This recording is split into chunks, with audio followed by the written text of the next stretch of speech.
The day my stepfamily sold my cat, I learned that blood isn't the only thing that can run cold. I'm Marcus, and this is the story of how my cat Mist exposed the truth about family, greed, and justice. Mist wasn't supposed to be special. I found her 3 years ago, a tiny gray kitten huddled in the rain behind the veterinary clinic where I worked as a technician. She was barely alive, her fur matted and dirty, but something about her caught my eye. Maybe it was the unusual silver-blue tint to her coat or the way her eyes shifted between green and blue depending on the light. Dr. Harrison, my boss, examined her carefully. Interesting coloring, she mused, running expert hands over the kitten's tiny frame. Almost like a Russian blue, but the face shape, here, look at these markings. I didn't know much about cat breeds then. To me, she was just a beautiful kitten who needed help. I took her home, nursed her back to health, and named her Mist because of her ethereal coloring. My dad had passed away 2 years earlier, leaving me with a stepmother, Karen, and her 2 daughters, Emma and Sophie. They tolerated my presence in the house mainly because Dad's was specified I could live there until I finished veterinary school. They barely noticed Mist at first, treating her like any other stray cat. But Mist grew into something extraordinary. Her coat developed a lustrous sheen that shimmered in certain lights. Her face took on an elegant, almost regal expression. Clients at the clinic often asked if she was a purebred, and Dr. Harrison kept giving me thoughtful looks. "Marcus," she said one day, "have you ever considered showing Mist?" I laughed. "She's a rescue cat. Doc, street cats don't win shows." "Maybe," she replied, "but I have a friend who judges cat shows. Would you mind if I sent her some photos?" I agreed, mostly to humor her. 2 days later, Dr. Harrison called me into her office, practically vibrating with excitement. "My friend thinks Mist might be something special," she said, pulling up some emails. She believes Mist could be related to Azure Dream. The name meant nothing to me then. Dr. Harrison explained that Azure Dream was a legendary Russian blue, a grand champion who had disappeared from the show circuit 3 years ago. There had been rumors about a secret litter before she vanished, but nothing was ever proven. The timing would match, Dr. Harrison said, and the physical characteristics, we should do a DNA test. The test wasn't cheap, but Dr. Harrison offered to split the cost with me. We sent off the samples and waited. During those weeks, I started learning about cat shows. Dr. Harrison introduced me to her friend, Judge Marina, who began teaching me how to groom and present Mist. The cat took to it naturally, as if she'd been born for the spotlight. My stepfamily found it hilarious. "Playing dress up with your street cat," Emma would sneer. Sophie was worse, deliberately leaving doors open so Mist might escape, though my clever girl never fell for it.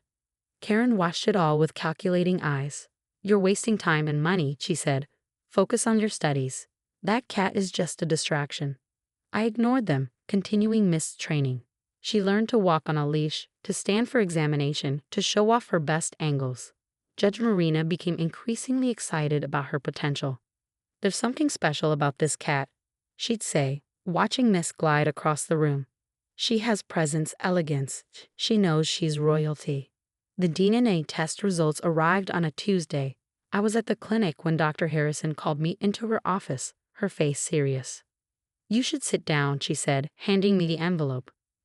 My hands shook as I read the results. Mist wasn't just related to Azure Dream, she was her daughter. My rescue kitten was the direct descendant of one of the most valuable show cats in recent history. "This changes everything," Dr. Harrison said quietly. "Mist could be worth." "How much?" I whispered. "With her lineage, her coloring, and proper show training, easily $25,000, maybe more if she wins titles."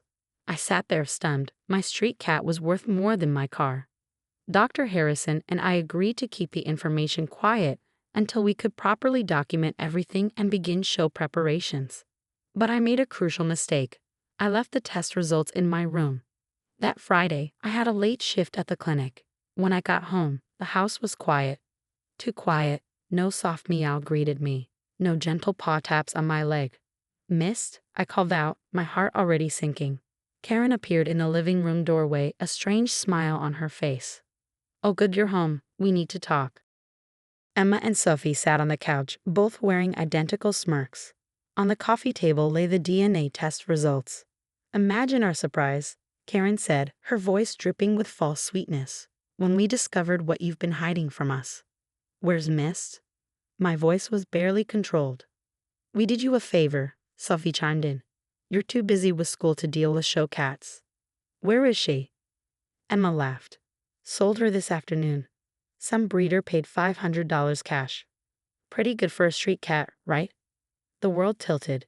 You had no right, I whispered. She's my cat. I found her. I raised her. In my house, Karen cut in, using money that should have gone to your education. Really, Marcus, did you think you could keep something this valuable and not share with the family? Share? I laughed, a harsh sound. You mean steal. You stole my cat and sold her for a fraction of her worth. Don't be dramatic, Karen sighed. It's done. The breeder has her papers, signed and everything. Time to focus on what's important. Papers? What papers? Emma waved a folder. Found them with the DNA test. Just needed a little modification. My blood ran cold. They had forged documents to sell my cat. I pulled out my phone. What are you doing? Karen demanded. Calling the police. Sophie jumped up. You can't prove anything. We lived with that cat too. It's our word against yours. I smiled then, and they must have seen something in my expression because they all took a step back. Actually, I said slowly, I can prove everything. I turned to Karen. Did you really think Dr. Harrison and I wouldn't document everything? That we wouldn't take precautions? Her face paled slightly. You're bluffing. I dialed Dr. Harrison's number, putting it on speaker. She answered immediately. Marcus, is everything okay? They sold Mist, I said clearly. Used forged papers. What? Her voice sharpened. The microchip? Microchip. Karen's voice cracked. Of course, Dr. Harrison replied. All show cats require registered microchips. We did Mist weeks ago, with full documentation of her lineage and ownership. Any legitimate breeder would have checked. Emma and Sophie were looking at Karen now, their smug expressions replaced with worry. I'm calling the police, Dr. Harrison continued. The breeder's name. Karen thrust a business card at me, her hands shaking. We didn't know about the microchip, she said quickly. It was just a joke. We can get her back. But I was already reading the breeder's information to Dr. Harrison, who promised to handle everything. Within an hour, the police were taking statements, and the breeder, who turned out to be more legitimate than my stiff family had thought, was horrified to learn she'd unknowingly purchased a stolen show cat. Mist was back in my arms before midnight, purring as if nothing had happened. But everything had changed. The police took the forged papers as evidence. Karen, Emma, and Sophie tried to backtrack, claiming it was all a misunderstanding. But the evidence was clear. They had stolen and sold property worth thousands of dollars using forged documents. As I packed my things that night, Mist supervising from her carrier, Karen made one last attempt. Marcus, please, she begged. We can work this out as a family. Don't do anything rash. I looked at her, really looked at her, and saw what my father never had, a woman who saw people only as things to be used. We were never family, I said quietly, but thanks for making that perfectly clear. Dr. Harrison had offered me her guest room until I could find a place of my own. As I loaded my car, Emma and Sophie watched from the window, their faces pale with the realization that their actions had consequences. You'll regret this, Karen called after me. Where will you live? How will you finish school? I placed Miss Carrier carefully in the passenger seat. I'll manage, and don't worry, you'll be hearing from my lawyer about the theft and fraud charges. As I drove away, I could see them in my rearview mirror, huddled on the porch like actors who'd forgotten their lines. But I felt only relief. Sometimes it takes losing everything to realize what you really have. I had missed my education and people like Dr. Harrison who understood that family isn't about blood or legal documents, it's about who stands by you when it matters. And tomorrow, at the cat show, everyone would learn exactly what my street cat was worth. The police investigation was just the beginning. The real show was yet to come, and Mist and I were ready to take center stage. My phone buzzed with a text from Judge Marina. Everything ready for tomorrow. Time to show them what real class looks like. I smiled, reaching over to scratch Mist's ears through the carrier. Ready to shock some people, girl? Her answering meow sounded almost like laughter. The morning of the cat show dawned bright and clear. Miss sat regally in her grooming station, her silver blue coat gleaming under the lights as I carefully brushed her. Around us, other contestants prepared their cats, some throwing curious glances our way. News of the theft and recovery had spread through the cat show community like wildfire. Judge Marina approached with a knowing smile. "The press is here," she murmured. "And guess who else just arrived?" I didn't need to look. I could feel Karen's presence along with Emma and Sophie hovering near the entrance. They weren't supposed to be here. The restraining order was clear. But I had expected this. Planned for it, even. "Perfect timing," I replied, giving Miss a final brush.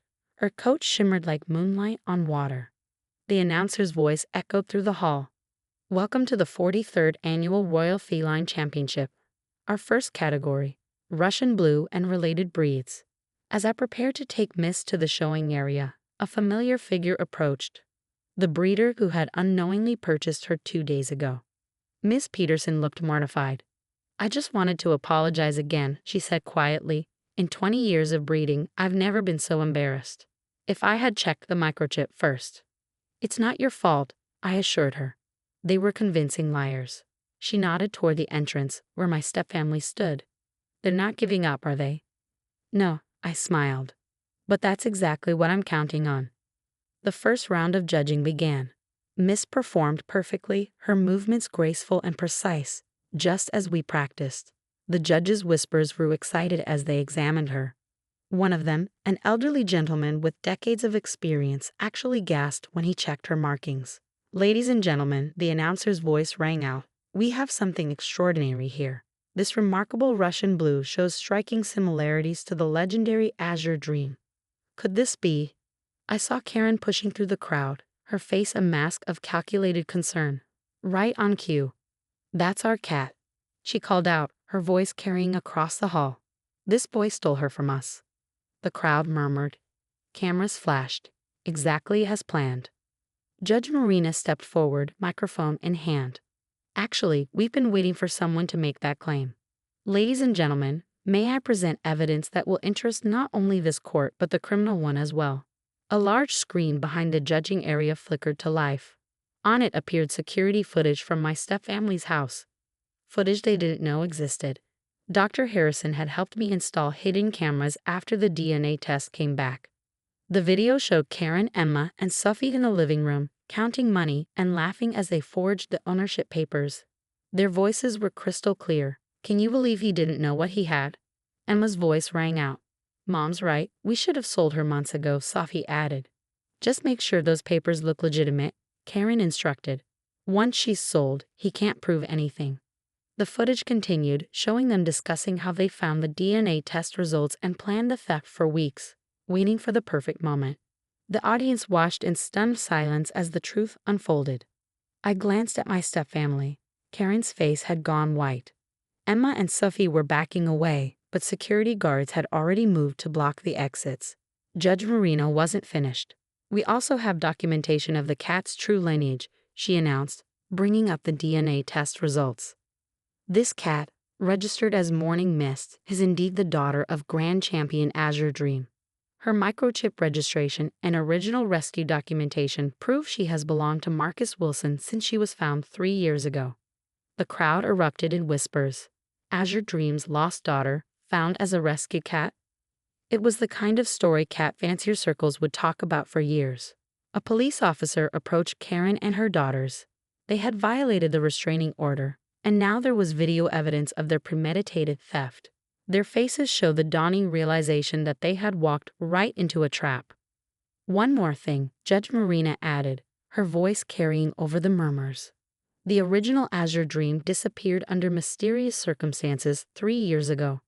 The security footage we just watched includes some very interesting comments about that situation as well. The police may want to review the full tapes." Karen's face went from white to gray. That had been her mistake, getting too confident, talking too much about things she should have kept quiet. The rest of the show passed in a blur of activity. Miss won her category, naturally. The judges were beside themselves, examining her from every angle, comparing her to old photos of Azure Dream. The resemblance was undeniable.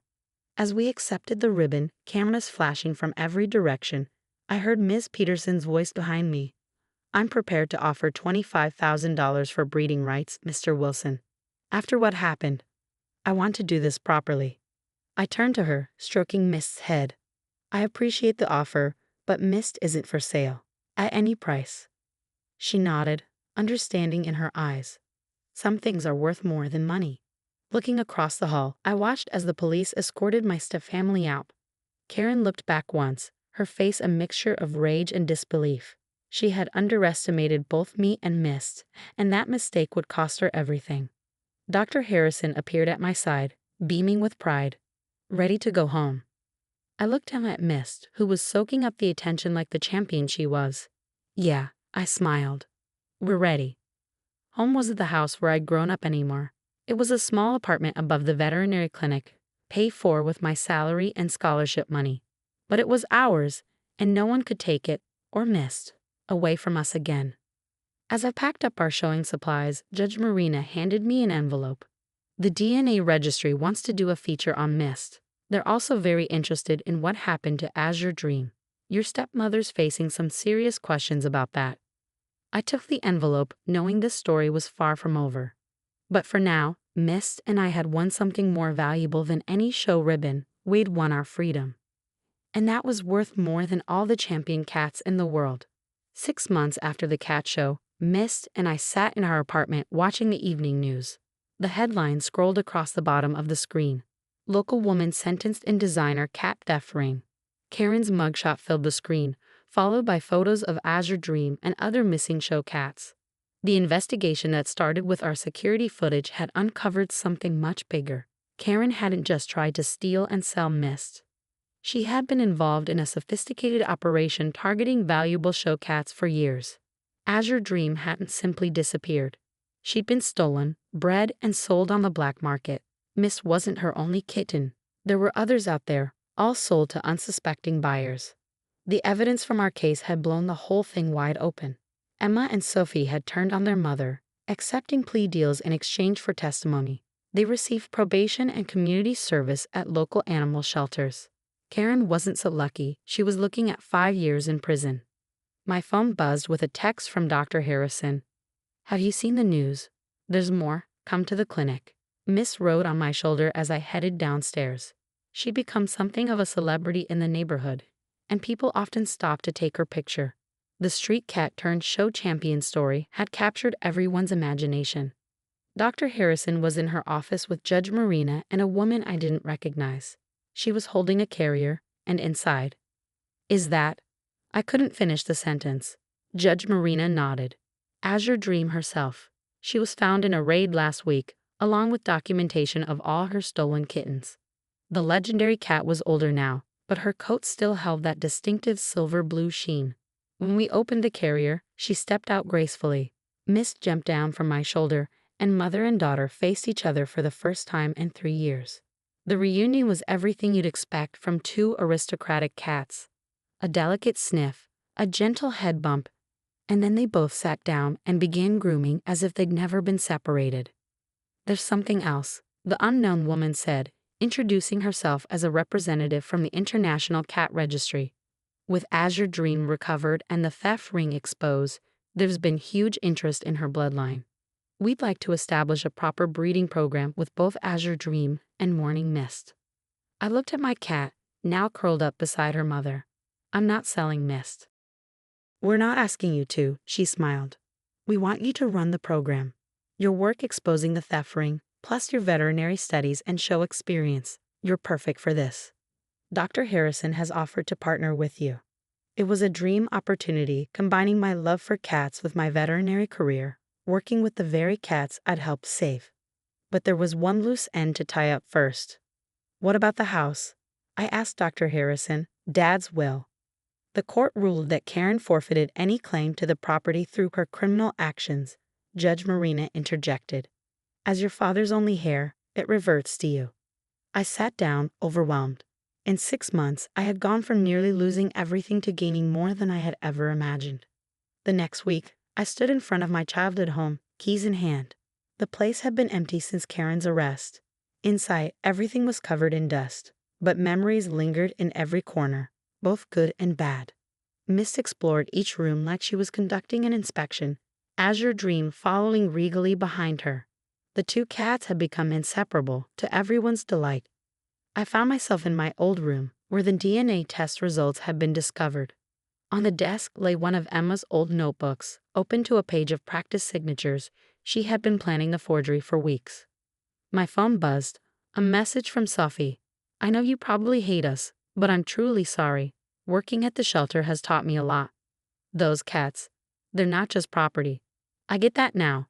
I didn't respond, but I didn't delete the message either. Some lessons come too late, but at least they come. The house would need work before it could become a proper cattery.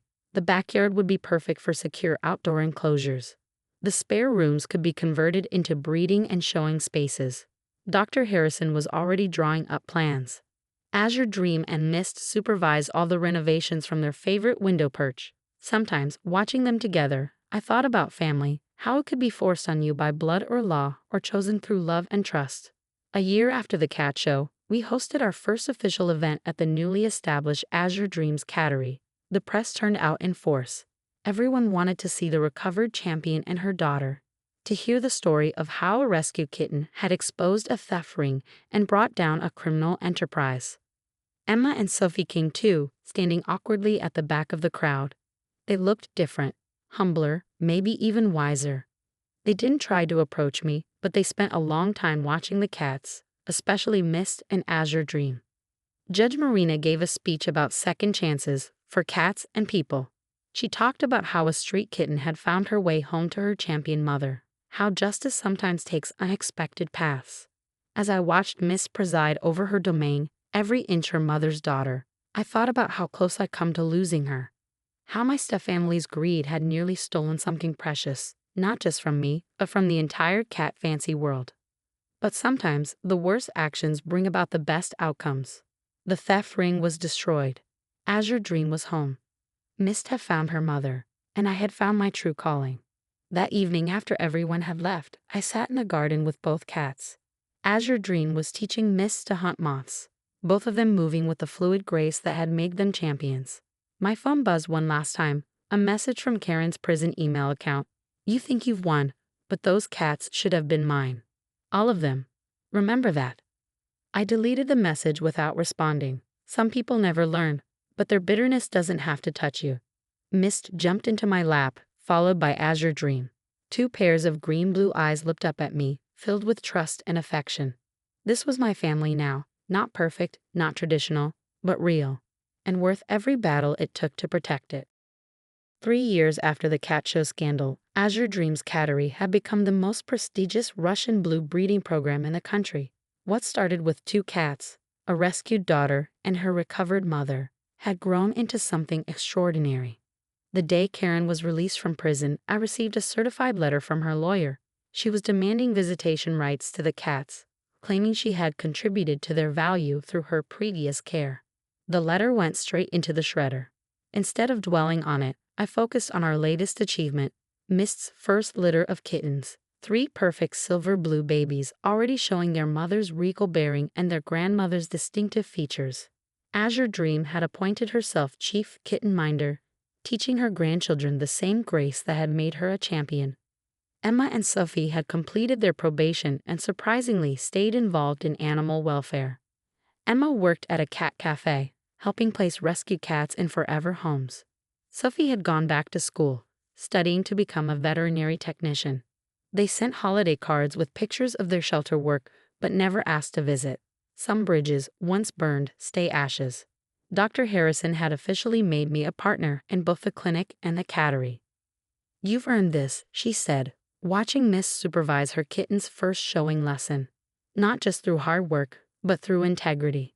The security system I'd installed to catch my stepfamily had been adapted into a standard protocol for high-end catteries nationwide. The Azure Protocol, they called it, though I prefer to think of it as the Mist system, turning something meant for harm into protection for others. Judge Marina still came by regularly, usually bearing toys for the kittens and stories from the show circuit. You know what they're calling this place? She asked one evening. The house that Karma built. Fitting, isn't it? It was fitting. The house my step-family had tried to take from me had become a sanctuary for the very creatures they tried to exploit. Every room that had once held bitter memories now echoed with purrs and playful meows. Azure Dream's recovery had led to the identification of 12 other stolen show cats. All eventually returned to their rightful owners. Many of them visited our cattery, their owners grateful for the exposure of the theft ring. What Karen had intended as a quick profit scheme had instead created a community of cat lovers dedicated to protecting their beloved pets. The final irony came when one of Mist's kittens won Best in Show at the same competition where we'd exposed Karen's crimes. The trophy now sat in the front window, catching the light like Mist's silver blue coat, a reminder that justice sometimes comes with whiskers and a purr. One morning, I found a small package on the doorstep. Inside was a worn photo of Azure Dream as a kitten, along with a note from Karen's former accomplice in the theft ring. "I'm sorry for what we did. She deserved better." They all did. I framed the photo and hung it in our showing room beside Mist's first championship ribbon. The past and present, linked by silver blue fur and second chances.